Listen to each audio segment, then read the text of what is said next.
Fall is just around the corner, and you know what that means. Another season of The Walking Dead is on the way. But first, here to promote the DVD Blu-ray release of The Walking Dead out on August 22nd is Jesus himself, Mr. Tom Payne. I keep wanting to say like Jesus in the house and then realize that doesn't play quite the same when people don't realize you're talking about The Walking Dead. But you have been busy filming season 8. You know, have you guys spent time reflecting on season 7? A lot happened last year. Yeah, I think we're about halfway through 8 now, and it's a completely different energy from last year. Last year was pretty hard for everyone, I think, audience and cast included. It was a bit of a downer. The whole season was under the thumb of Negan pretty much, and any time it looked like we were going to get the upper hand, it didn't quite work out until right at the very end, when, oh no, Carl's going to get his head bashed in, and then Shiva saves the day. So that was pretty much the main bright light at the end of 7. But we're doing 8 now, and 8 is forging ahead with fighting back. It's been really, I mean, it's just a cool coincidence that episode 100 is the premiere That's of amazing. season 8, right? Yeah. And I went back, AMC released like a sort of a look back at the previous seasons, and I think it's at like minute 234 or something that Jesus pops up for the first time. I'm curious how much that first episode will feel like a bit of a retrospective on the previous seasons versus forging ahead. Yeah, I mean, so that's back in season 6 when I joined, and I do, I'm not, not just because I joined the show, but the show did start to diverge at that point, and that was when the wider world started to come into play, and for all the previous seasons it had been Rick's group and where they went, and they went from place to place and we followed them, and then suddenly Jesus got involved and he was from a different group and then introduced them to other groups. And so really changed the show, and that was what's so interesting about watching that 100 years seems like it 100 episodes video, was to watch that progression as well, and to see quite how much the world exploded after it. When I go, I'm Jesus in that clip, then all of this new stuff came in, which was really cool to watch actually, and to see how the show has changed over the time that it's been on. And the introduction of Negan and the dark turns that the storyline took after all that change, and in a way, like I mean, I don't feel guilty about it, but it's definitely, Jesus introduced the group to everything. So from that moment on, everything changed for the group, and in good ways and bad, I think. Yeah, you have that great line that's the world is a whole lot bigger, which I wrote down. I'm curious, what's one of the most important ways that you think season 7 opened up the world? Obviously, we met a lot of new groups, but do you think there was like one particular key moment in cracking that world open? Well, I mean, I think first of all, 7 starts off, obviously a really tragic way, and it changes the world. Aside from the fact that there's new groups involved, it just changes the world of the characters that we've been following for so long, and demonstrates that they're not infallible, invincible. It's that there are other people in this world that they're going to have to deal with, and however they choose to. And as the season went on, it was kind of overwhelming for the group, I think, to understand that they weren't in control for a while, and they didn't have they didn't know everything. They've always felt very gung-ho and very much, we can do everything and we can go and do this, and then they met this immovable force, which was really tough. So then I feel like 7 there was just a lot of searching going on, and looking to see how they can exist in this new world. And then of course you have the introduction of the kingdom and Hilltop, obviously, and Oceanside, and all these different communities coming in, and the I don't know what the name we've settled on now. Everyone thought they were everyone thought they were the Whisperers, and it was such like a misdirect because of course they ended up being saviors the whole time. Well, I mean, they had a deal with them. Right, yes. But I think they're like de facto saviors. I'm not sure they're... That's a good name, de facto saviors. De facto saviors. But yeah, and so I think that was all, it was very disorientating for the audience, and also for the main group of like, well, wow, how do we get a hold on this?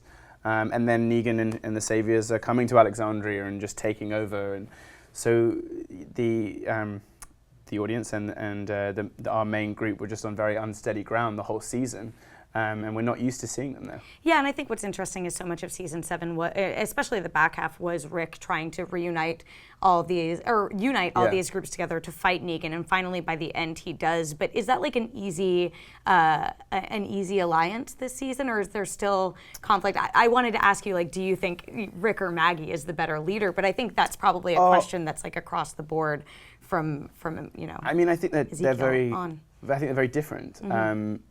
I think what was interesting about in season 6, when they first came to the hilltop and we described the situation to them and they were like, oh yeah, we can go and do that for you, and Jesus was like, oh okay, well I'll talk to Gregory about it, and if you think you can do that. Gregory. And but the reality is that Hilltop has been living with the Saviors for much longer and has come to an uneasy deal with them.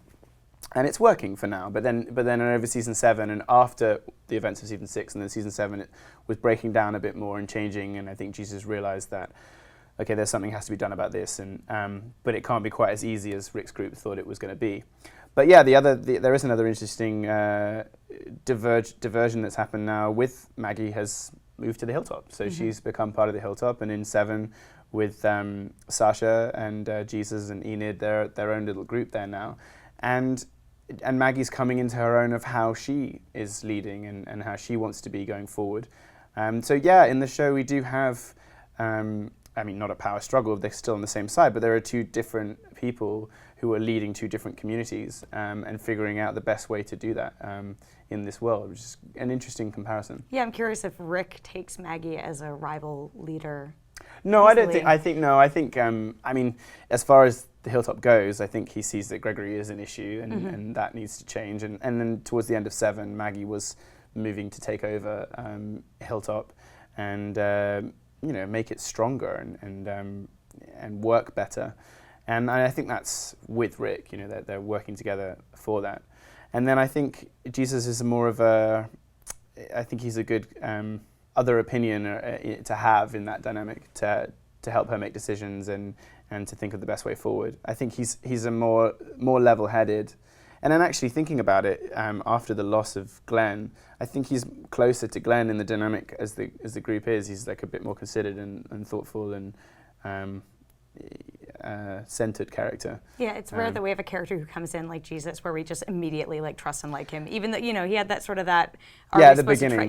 But I think everyone who knew the comics too are like, oh, this is an awesome character to come into the fold. Yeah, it's nice to be that like moral center sometimes in stuff, and also when he was with Sasha, and he's not going to stop her from doing what it is she wants to do. He's not someone who's going to tell anyone how they should live their life, or you're wrong and I'm right. You should just live your truth and stuff. He very much stands by that, and it's nice to be that voice in the middle of everything, who isn't just gung-ho and charging into situations, but also isn't completely held back like Ezekiel was. Right. And like, well, no, I've decided with we're not going to do this. pretense and everything. Yeah. And then obviously Ezekiel joined at the end, but it took a lot of convincing. I think Jesus is always someone who will listen to everyone's opinions and try and find the best balance. But also I think he's been forced into action as well now, and whereas he had been in a backseat for a while, I think he sees how he can be useful and understands that now is the time that he has to engage. I'm curious again, I know it's been a while since you filmed the 100th episode, but it's always so interesting to see how a TV show, it's first of all a rare and really cool opportunity to hit 100 episodes as a TV show. Yeah, it's amazing. But so many shows take different approaches to making that stand apart. I'm curious, like, does this feel like a different sort of Walking Dead episode?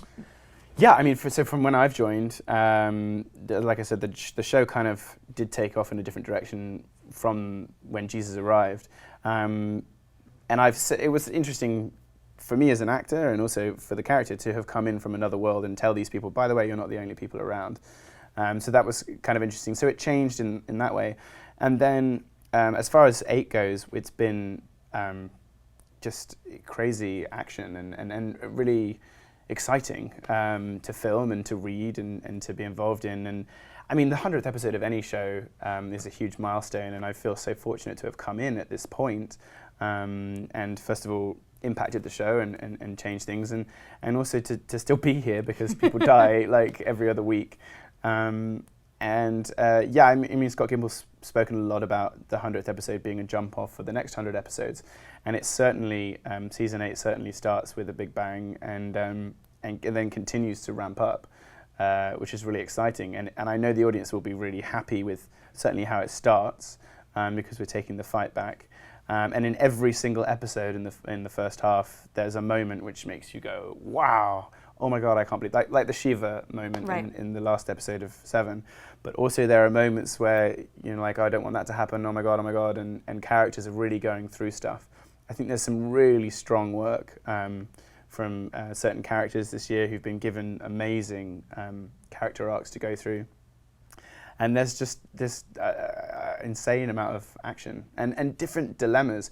There are characters who are involved in, you're at war. So what is the right thing to do during war? Is it just kill everyone, or is it, because in every war there are casualties who maybe you shouldn't have been, and all war is sad, but so there are dilemmas which I hope the audience are involved in as well in watching it, and there are choices to be made of how to move forward at certain stages, and I'm excited to see what the audience thinks of decisions that certain characters make. That's such a good tease, while also like giving away no spoilers. So Yeah. I'm so impressed they've trained you well. Before I let you go, I have to ask you, because you sort of set up there like, oh my God, yes moments and oh my God, no moments. We see this really incredible sequence in the trailer where you are fighting Morgan. Is that an oh my God, yes, or oh my God, no moment? For me, that was an oh my God, yes, I get to show off some so cool. some like fight stuff, and also with another character who has fight stuff. So you're just like, wow, how are these characters? Are they fighting? Are they training? Like, what's going on? Like, whatever it is, it's just very cool to see, people who know what they're doing get together and do that. Every fight in the show always seems to go to the ground and be all scrappy and stuff. So I was just really excited to be involved in a situation like that with a human character on the show, because Jesus knows what he's doing. So there's a lot of observation that goes on. And then if it's working with Lenny, it's just really fun because his character knows what he's doing as well. So that was kind of a fun sequence, but I can't tell you anything more about it. But it's fun. I was excited that was in there, but I was also kind of like, oh, well, that was kind of a fun thing for the audience to see, but Well, I'm sure it was fun to shoot as well. Oh, it was great, yeah. And it was nice I put all the work in, so it's nice to show some stuff. Well, I can't wait to see how it actually fits into the season. Tom, thank you so much for coming by IGN. Make sure to check out the Season 7 Blu-ray when it releases on August 22nd. And then only 2 short months later, The Walking Dead premieres on AMC on October 22nd. Thanks, guys. Plenty more of The Walking Dead here on IGN, so stay tuned.